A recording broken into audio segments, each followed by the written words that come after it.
그리고 그들은 흰 두루마리를 한 벌씩 받아가지고 있었습니다. 그들은 그들과 같은 동료 종들과 그들의 형제 자매들 가운데서 그들과 같이 죽임을 당하기로 되어 있는 사람의 수가 차기까지 아직도 더 쉬어야 한다는 말씀을 들었습니다. 이들은 주님께서 십자가에서 생명을 대가로 지불하시고 사서 주신 흰옷을 더럽히지 않기 위해서 생명을 내놓은 사람들입니다.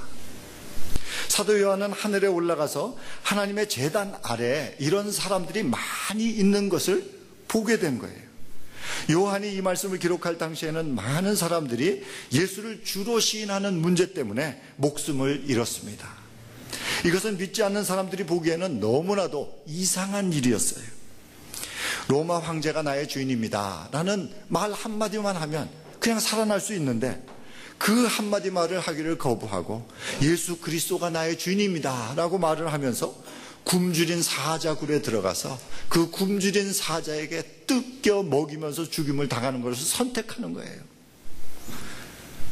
그리스도인들의 이런 행동을 보면서 그들은 그리스도인들이 자기와 다르다는 것을 알았습니다. 그리고 그들은 그리스도인들이 왜 자기와 다른지를 알기를 원했습니다. 그렇기 때문에 그들은 그리스도인들에게서 복음의 진리를 듣게 되었고 그들도 그리스도인들이 되어져 갔습니다. 그리스도인은 세상 사람들과 다르게 행동하는 사람들입니다. 유익에 의해서 행동하지 않고 진리에 의해서 행동하는 사람들입니다. 진리에 의해서 행동하다 보면 손해를 봅니다. 진리에 의해서 행동을 하다 보면 억울한 일을 당하게 됩니다. 진리에 의해서 행동을 하다 보게 되면 어떤 때는 자기의 목숨을 잃을 경우도 생깁니다. 우리가 사는 이 세상은 물질주의 세상입니다. 물질주의 세상에 살면서 진리 때문에 유익을 포기한다는 것은 대단히 어려운 문제입니다.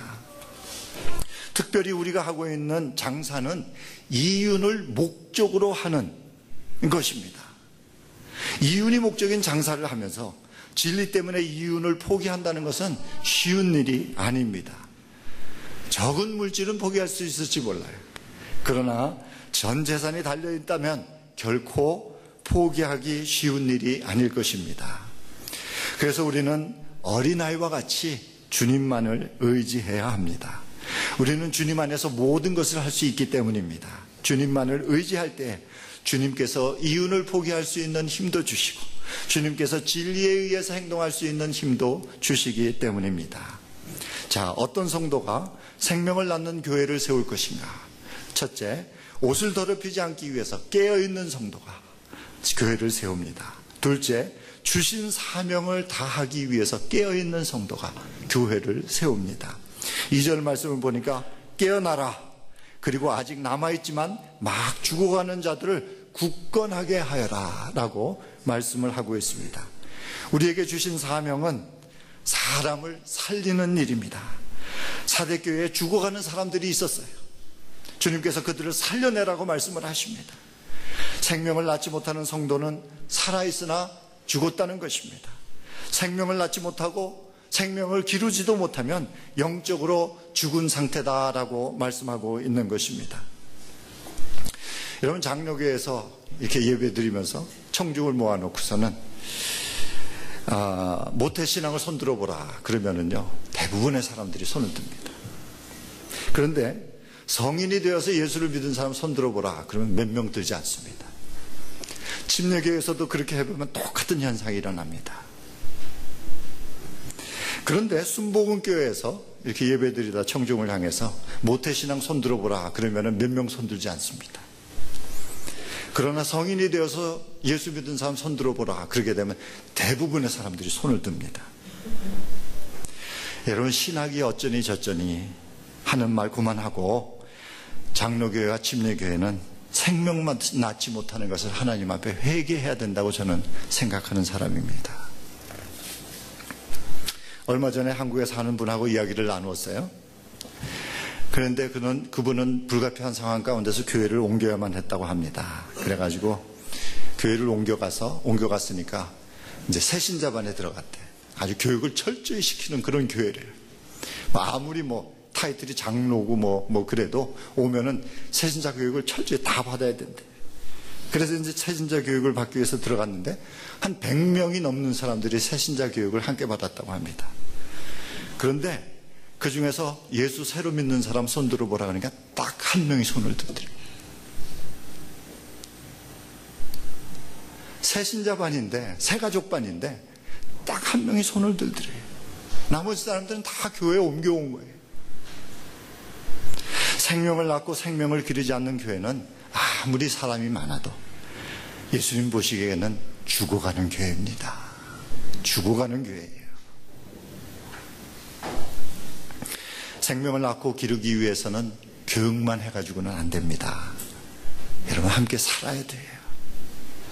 생명은 서로 사랑하면서 잉태되어지고 사랑하는 가운데에서 태어나게 되고 사랑받으면서 자라게 됩니다. 성경에서 말씀하고 있는 사랑은 감정이라기보다는 행동입니다. 그러므로 사랑은 삶의 현장에서 행동으로 나타나고 생명은 서로 사랑하는 삶의 현장에서 잉태되고 그 삶의 현장에서 자라나게 됩니다. 예수님께서도 제자들에게 생명을 주시기 위해서 그들과 함께 먹고 함께 마시고 함께 여행하면서 함께 사셨습니다. 여러분 생명을 낳기 위해서 낳는 교회가 되기 위해서 가정교회 꼭 해야 합니다. 교회 역사 속에 교회가 생명으로 넘쳐나던 때가 있었는데 그때가 초대교회입니다. 신약성경에 나오는 교회들입니다. 이 교회들은 다 가정에서 10명 안팎의 사람들이 모여서 교회를 했습니다. 예루살렘 교회도 그랬고 로마 교회도 그랬고 갈라디아 교회도 그랬습니다. 신약성경에 기록되어 있는 모든 교회들이 가정에서 모였습니다. 바울은 로마에 있는 교회에 편지를 썼는데 그 편지가 바로 로마서입니다. 바울은 로마서 16장에서 로마에 있는 가족교회 지도자들에게 안부를 묻고 가정교회들이 바울이 보낸 그 편지 로마서를 돌아가면서 가정교회마다 돌아가면서 읽도록 하였습니다. 바울은 2차 선진교 여행 때에 로마에서 고린도로 온 브리스길라와 아굴라 부부와 함께 그 업이 같았기 때문에 천막 만드는 업을 같이 했기 때문에 같이 일을 하면서 고린도 교회를 개척하게 됩니다. 그리고 2년 동안 거기에서 개척을 한 다음에 그 다음에 3차 선교 여행 때에는 브리스길라와 아굴라 부부와 함께 다시 에베소 교회를 개척을 하고 그곳에서 3년 동안이나 함께 일하면서 함께 사역을 감당합니다.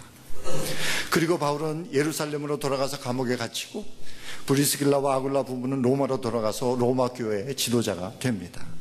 이렇게 초대교회에서 복음은 삶을 통해서 전해졌고 생명이 있는 사람들끼리 함께 어울려서 살아가면서 생명이 잉태되고 생명이 태어나고 생명이 자랐던 것입니다. 예수 그리스도께서 우리를 위해서 십자가에 피 흘려 죽으셨습니다. 그래서 우리는 생명을 얻었습니다. 우리에게 생명을 주신 것은 살리는 일을 하라고 주신 것입니다. 교회는 살리는 일을 해야 합니다. 교회는 생명이신 그리스도의 몸이기 때문입니다. 교회는 조직을 잘 짜고 많은 사람들을 모아들이고 그 사람들을 일사불란하게 움직이게 해서 무엇인가를 이루어내고 그 이루어진 것으로 인해서 박수를 치면서 자축하는 그러한 단체가 아닙니다. 교회는 살리는 일을 해야 되는 거예요. 교회는 생명이신 그리스도의 몸이기 때문입니다. 교회는 죽어가는 세상에서 살리는 일을 하도록 하나님께서 특별히 불러내어 모으신 사람들의 모임입니다. 여러분 생명이 있는 사람은 살리는 일을 합니다. 그런데 생명이 없는 사람은 죽이는 일을 해요. 교회는 생명이 있는 사람들의 모임이요 살리는 일을 하는 공동체입니다.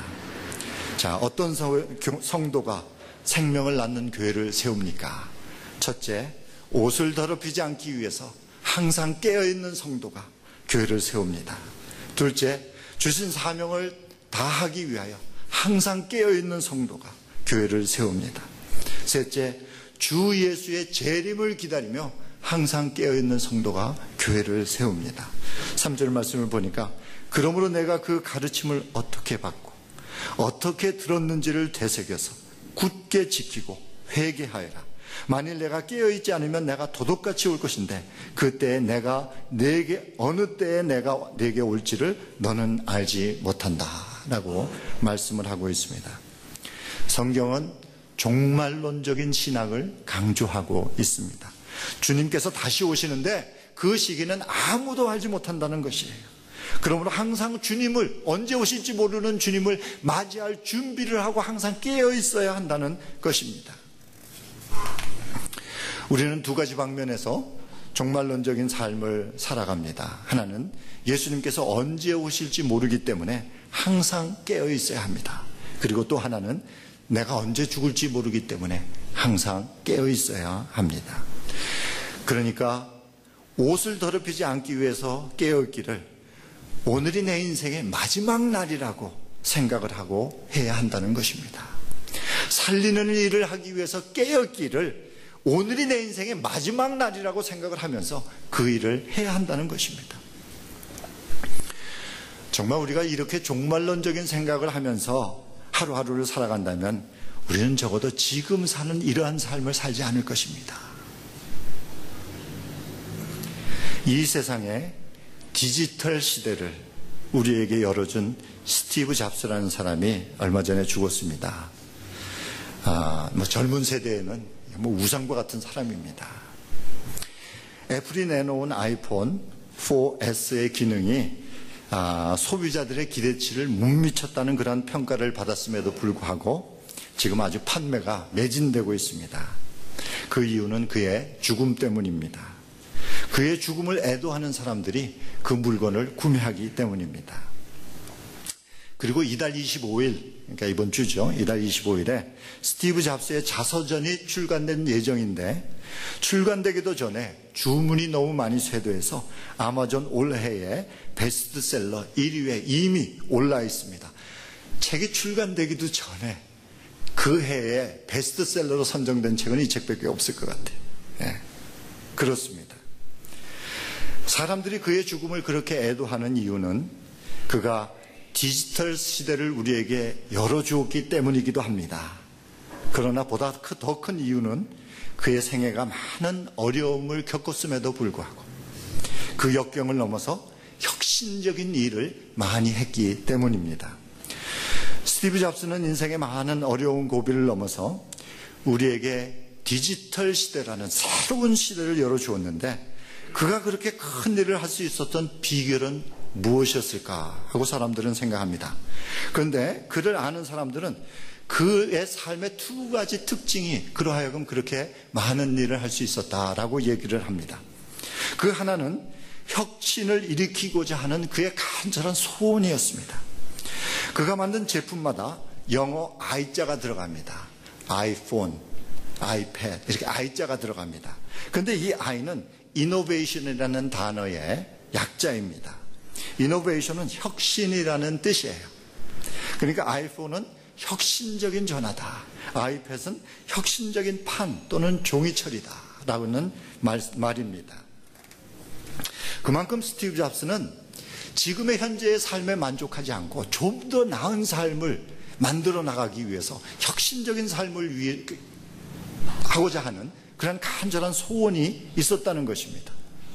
그리고 또 하나 스티브 잡스의 삶의 특징은 스티브 잡스가 가지고 있던 삶의 특징은 그는 날마다 하루를 시작하면서 매일 똑같은 질문을 자기에게 했다고 합니다. 오늘이 내 생애의 마지막 날이라면 그래도 여전히 나는 오늘 하려던 일을 하고 싶을까? 라는 질문을 매일 자기 자신에게 시작하면서 던졌대요. 그는 하루하루를 자신의 생애의 마지막 날이라고 생각을 하면서 최선을 다해서 혁신적인 삶을 살려고 애를 썼던 것입니다. 스티브 잡스는 자기가 죽으면 하나님 앞에 서야 한다는 사실을 알았는지 저는 모르겠어요. 그가 그리스도인인지 아닌지 저는 모릅니다. 그러나 그는 죽는다는 사실을 알았어요. 그리고 그는 죽기 전 마지막 날까지 자기가 해야 되는 일이 무엇인지를 알고 있었어요. 그래서 그는 마지막 날까지 그가 하고 싶어 하는 일, 그가 해야 되는 일을 하고 죽었습니다. 평소에 그가 가졌던 죽음에 대한 가치관이 그로 하여금 그렇게